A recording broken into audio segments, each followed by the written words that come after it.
नमस्कार, मैं हूं डॉक्टर शैलेंद्र और आप देख रहे हैं द डॉक्टर शैलेंद्र शो। सच तो सच है। साथियों, आज हम बात करेंगे रीवा जिले के मुख्य चिकित्सा एवं स्वास्थ्य अधिकारी डॉक्टर BL मिश्रा जी से और जानेंगे कोविड-19 के बारे में, क्योंकि कोविड का नया वेरिएंट ओमिक्रॉन आ चुका है और काफ़ी तेज़ी से फैल रहा है। इस अवसर पर आप लोगों को सावधानी रखने की बहुत अधिक आवश्यकता है। लगातार बढ़ रहे केसों के बाद शासन द्वारा विभिन्न प्रकार की रोक भी लगाई जा रही है। वहीं अब लोगों में जागरूकता फैलाने के भी प्रयास किए जा रहे हैं। इसकी जानकारी के लिए मैं उनका इस कार्यक्रम के माध्यम से स्वागत करता हूं। सर, आपका इस कार्यक्रम में बहुत बहुत स्वागत है। धन्यवाद शैलेंद्र जी। सर, ये कोविड का जो नया वेरिएंट है, ये क्या है? ये प्रकृति का नियम है। जितने भी बैक्टीरिया वायरस होते हैं सभी में म्यूटेशन होता है। चाहे हम पहले पोलियो की बात करें, ये भी 3 तरह का होता था, या एड्स HIV की बात करें, इसका भी वेरिएंट समय समय पे म्यूटेशन होता है इन बैक्टीरिया और वायरस में। उसी का एक रूप है कि समय रहते वही अपना रूप बदल देते हैं वायरस, तो यही एक वेरिएंट कहलाता है। और ये ओमिक्रॉन नाम का जो ये कोरोना का वायरस है, ये अफ्रीकी देशों में मिला है और आज अभी समाचार पत्रों में भी आया है कि 14 से अधिक देशों में ये पाया गया है। तो सर, ये जो नया वेरिएंट आया है, इसके क्या लक्षण हैं? लक्षण तो वही है जो कोरोना का होता है, वही सर्दी जुकाम, वही बुखार आना, सिर दर्द होना, या स्वाद नहीं आना मुंह में, या सुनाई कम देना, कई बार पेट में दर्द, दस्त, रूप सब वही है। और पॉजिटिव आने पे जिस तरह से हम पहले देख रहे थे, 2 तरह की टेस्ट हम किया करते थे। RT-PCR टेस्ट मेडिकल कॉलेज में हुआ करती थी और ग्रामीण स्तर पर भी रैपिड एंटीजन टेस्ट पूरे मध्य प्रदेश में किया गया है। वर्तमान में हमारे ACS महोदय ने निर्देशित किया है कि प्रदेश में अब जितनी किट हैं हमारी रैपिड एंटीजन किट की, उतनी ही होगी। इसके बाद RT-PCR ही जो बहुत महत्वपूर्ण टेस्ट है, बहुत सेंसिटिव टेस्ट है, RT-PCR से ही टेस्टिंग होगी। और पॉजिटिव आने पे जिस तरह से यदि पॉजिटिव आ गया कोई भी व्यक्ति कोविड का, उसका जीनोम सीक्वेंसिंग, एक शब्द याद रखना चाहिए, जीनोम सीक्वेंसिंग। तो ये हम पता लगाते हैं। ये हर पॉजिटिव जो पॉजिटिव आएगा तो वो नहीं बताएगा कि ये ओमिक्रॉन है कि नहीं, वो वही सैंपल हमारी विशेष लैब में इसको हम भेजेंगे और ये देखेंगे जितने भी पॉजिटिव मरीज हैं क्या उसमें ओमिक्रॉन के लक्षण हैं या उस तरह का ओमिक्रॉन का रूप दिखाई देता है, जांच में क्या पॉजिटिव आ रहे हैं। तो ये शासन का निर्देश है कि हर पॉजिटिव का स्क्रीनिंग किया जाए और हम भी उसकी जांच कराएंगे। हमने निर्देश दे दिया है अपनी टीम को, पॉजिटिव आने पे जांच कराया जाए, और मेडिकल कॉलेज से भी अनुरोध किया है। और संयोग की बात है, रीवा जिला की सौभाग्य की बात है कि 3 महीने से ज़्यादा समय से हो गया, एक भी केस पॉजिटिव नहीं आया हमारे ज़िले में। सर, ये अगर प्रभाविता की बात करें तो ऐसे कौन से लोग बहुत अधिक रूप से इसमें प्रभावित होंगे? वही सब प्रभावित होंगे। यदि एक सदस्य यदि पॉजिटिव आ गया है तो उसके घर में साथ में रहने वाले, उसके परिवार के लोगों को, उसके पड़ोस में लोगों को, उसके साथ में रोजगार धंधा में, व्यवसाय में, ऑफिस में काम करने वाले लोगों को, यदि एक दुकानदार पॉजिटिव हो गया, कोई ग्राहक जाता है उसके यहाँ, तो उसको पॉजिटिव होने की संभावना है। जो बनाया गया था, हमारा गाइडलाइन प्रोटोकॉल बना था कोविड का कि सोशल डिस्टेंसिंग का पालन करें। यदि हम पालन नहीं करेंगे, भीड़ भाड़ में जाएंगे और एक घर में यदि हम रह गए, उसको व्यक्ति को पॉजिटिव को अलग नहीं किया गया, समय रहते जांच नहीं कराया, उन्होंने देर कर दिया जांच कराने में, तब तक में संक्रमण कई लोगों को फैल जाएगा।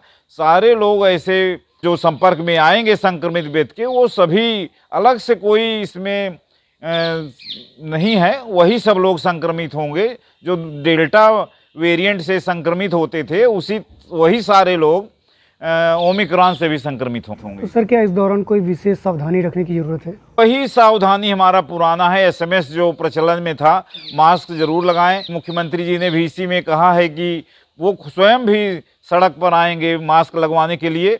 और मैंने भी स्वास्थ्य विभाग में आदेश कर दिया है कि यदि हमारा स्वास्थ्य कर्मचारी, CMHO, सिविल सर्जन से लेके आशा कार्यकर्ता तक, स्वास्थ्य कार्यकर्ता, अस्पतालों में काम करने वाले स्टाफ यदि बिना मास्क लगाए मिलते हैं तो मैं उनका 1 दिन का वेतन काट लूँगा। और मैं खुद भी कार्यवाही कर रहा हूँ। और जो पुराना हमारा कंसेप्ट था कि मास्क लगाएं, सैनिटाइजर का प्रयोग करें, बार बार हाथ धोएं, सोशल डिस्टेंसिंग का पालन करें, शादी ब्याह में भीड़ भाड़ में अनावश्यक न जाएं, यदि बहुत ज़रूरी हो तभी जाएं, मास्क ज़रूर लगाएं, दूरी का पालन करें। और यदि गमी होती है कहीं परिवारजनों में, सीमित साधन। अभी देखिए हमारे मुख्यमंत्री जी ने पूरी उदारता से सभी खोल दिया था, स्कूलों को बारात में कह दिया ले जाइए सब, ज़्यादा से ज़्यादा बाराती जाएं, ज़्यादा से ज़्यादा घराती रहें। लेकिन अब देख रहे हैं फिर से फैल गया। 29 तारीख को हमारे 1 दर्जन लोग भोपाल और इंदौर में पॉजिटिव आ गए।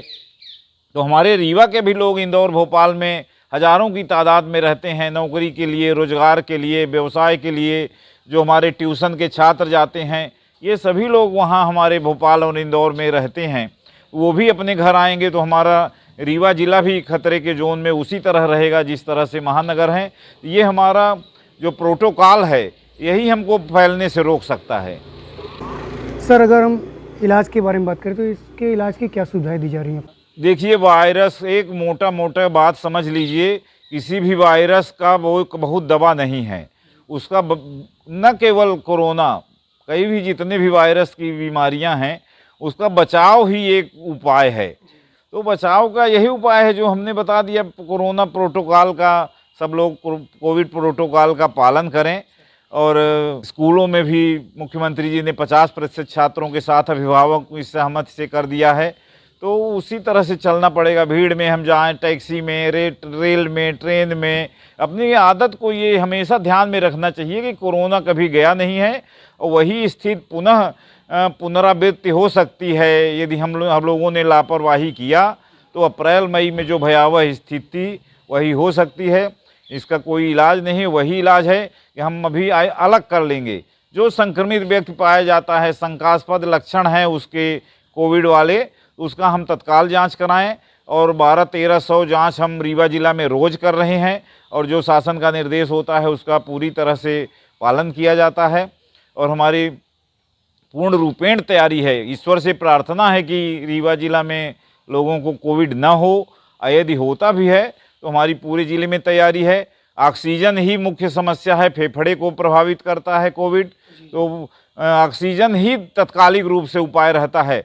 अभी हमारे मध्य प्रदेश शासन ने एक रिहर्सल करके देखा था, 178 जो पूरे प्रदेश में ऑक्सीजन प्लांट हैं। हमारे ज़िला में भी मेडिकल कॉलेज सुपर स्पेशलिटी में, जिला अस्पताल में, सामुदायिक स्वास्थ्य केंद्र हनुमना में, मऊगंज, ये त्योंथर में, ये सभी ऑक्सीजन प्लांट टेस्टिंग कराया है। और 95% अच्छी उच्च गुणवत्ता की ऑक्सीजन, जो सिलेंडरों की मारामारी थी, हमको अन्यत्र से मंगाना पड़ता था सिलेंडर, सतना से, जबलपुर से, सिंगरौली से, इन जगहों से, तो ये मंगाने की बहुत कम ज़रूरत पड़ेगी। और हमारी पूरी व्यवस्था है। सीटी स्कैन और दवाइयाँ, इंजेक्शन पर्याप्त मात्रा में मंगा लिया है और कोई समस्या नहीं है इलाज से संबंधित हमारी। सर, इस दौरान अगर हम बात करें तो कोविड वैक्सीनेशन कंटिन्यू हो रहा है, तो यह जो है वैक्सीनेशन कितना असरकारक होगा इस वेरिएंट के लिए? पूर्ण रूपेण असरकारक होगा। टीकाकरण ही मुख्य हथियार है, समझ लीजिए शैलेंद्र जी, और टीकाकरण ही हमको बचा पाएगा और दूसरा कोई उपाय दिख नहीं रहा है।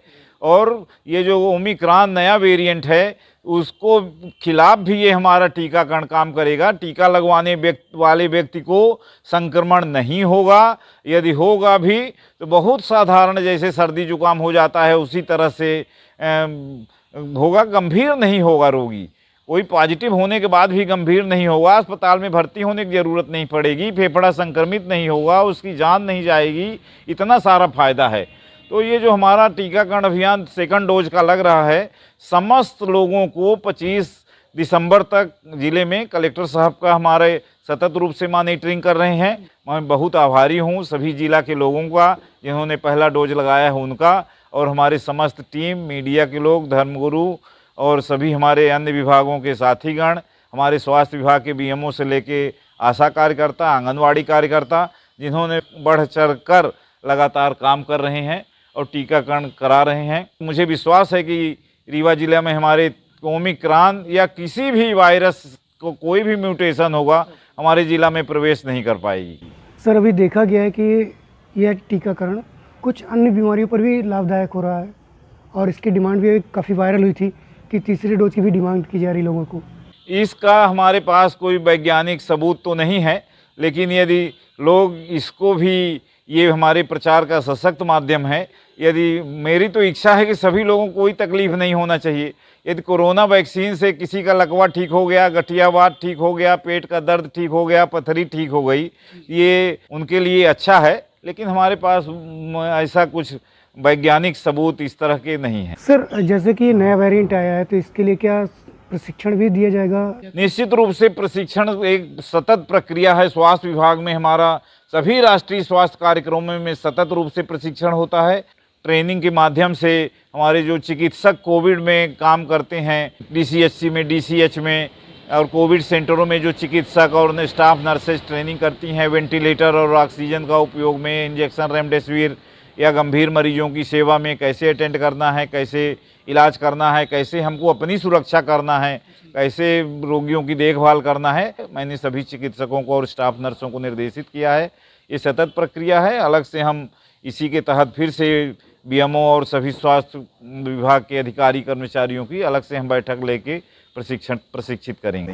क्या सर, ये जिले के सभी भागों में एक विशेष टीम बनाई जाएगी या फिर जो काम कर रहे हैं उन्हीं के साथ काम करेंगे? जो काम कर रहे हैं, अभी तो हमारा कोविड स्टाफ भी एनएचएम द्वारा कम कर दिया गया है। यदि यही स्थिति रही तो मैं प्रस्ताव भी भेजूंगा, या हमारा शासन मिशन संचालक मैडम और एसीएस महोदय, हेल्थ कमिश्नर महोदय अभी रीवा आए भी थे, उन्होंने हर एजेंडा पर काफ़ी चर्चा किया है और मुझे स्टाफ की आवश्यकता पड़ेगी तो और मांगूंगा और सभी को प्रशिक्षित किया जाएगा जितने भी लोग हैं। और उसी तरह से यदि बढ़ेगा तो हमको उसी तरह से आरआरटी टीम का गठन करना पड़ेगा और ऑक्सीजन वाले, बिना ऑक्सीजन वाले बेड मरीजों की संख्या, उनकी स्थिति के आधार पर कहाँ भर्ती करना है, कहाँ किस तरह का इलाज देना है, ऑक्सीजन देना है, इंजेक्शन रेमडेसिविर देना है या नया और इलाज भी समय समय पर वैज्ञानिक लोग, हमारे वरिष्ठ चिकित्सक tertiary care medical college AIIMS से जो भी दिशा निर्देश होते हैं तो वो सब किए जाएंगे ज़िले में। सर, हमारे जो दर्शक आपको देख रहे हैं उनके लिए क्या संदेश है? उनके लिए तो हमारा यही संदेश है कि हर हालत में हमको, चाहे ओमिक्रॉन हो या अन्य वेरिएंट हो, ये तीसरी लहर को हर स्थिति में रोकना चाहिए। और क्राइसिस मैनेजमेंट जो हमारे मुख्यमंत्री जी ने गठित किया है, जिला crisis man committee, block committee, ग्राम स्तर पर कमेटी, अब तो मुझे लगता है 1.5 साल हो गया, 1.5 साल से अधिक समय हो गया। जितना प्रचार प्रसार जागरूकता का काम कोविड कोरोना में हुआ है, उतना किसी भी बीमारी में कभी भी 50 वर्षों में कभी नहीं किया गया। अब सबको मालूम है कि हाथ नहीं मिलाना है, भीड़ भाड़ में नहीं जाना है, मास्क ज़रूर लगाना है। मास्क लगाने का भी तरीका है कि नाक मुंह पूरी तरह से बंद होना चाहिए और घर में भी अपने अनुशासित तरीके से रहें। जहां हम काम करते हैं, चाहे हम मजदूरी कर रहे हैं या किसी ऑफिस में जा रहे हैं या ऑटो में बैठ रहे हैं, बस ट्रेन में बैठ रहे हैं, स्कूल में जा रहे हैं, पढ़ रहे हैं या पढ़ा रहे हैं, सबके लिए वही है, सोशल डिस्टेंसिंग का पालन करना है, मास्क ज़रूर लगाना है, हाथ बार बार धोना है। ये इतना ही यदि हमने कर लिया तो मुझे विश्वास है कि हमारे ज़िले में तीसरी लहर प्रवेश नहीं कर पाएगी। साथियों, हमारी खुशनसीबी है कि डॉक्टर शैलेंद्र शो सच तो सच है में आज हमारे बीच रीवा जिले के मुख्य चिकित्सा एवं स्वास्थ्य अधिकारी डॉक्टर बीएल मिश्रा जी से चर्चा की गई और उन्होंने अपना अमूल्य समय दिया। उन्होंने बताया कि हमें एसएमएस का पूर्णतः पालन करना है, सोशल डिस्टेंसिंग, मास्क और सैनिटाइज़र। अगर हम इनका उपयोग करेंगे तो निश्चित ही हम इस नए वेरिएंट से भी बच सकते हैं। साथ ही उन्होंने यह भी कहा कि हमें इस वेरिएंट से बचाने के लिए कोविड के जो टीकाकरण अभियान है उसमें अपनी सहभागिता निभानी है और दोनों ही टीके लगवाने ज़रूरी हैं। अगर आप टीका लगवाते हैं तो आप इस वेरिएंट से पूरी तरह से सुरक्षित हो सकते हैं। आपने सर इस कार्यक्रम में बहुत समय दिया, इसके लिए आपका बहुत बहुत धन्यवाद सर। धन्यवाद शैलेंद्र जी। सच तो सच है में बस आज इतना ही। कुछ और हस्तियों के साथ आपसे मुलाकातें होती रहेंगी। तब तक के लिए हमें इजाज़त दीजिए। नमस्कार, आदाब, सत श्री अकाल।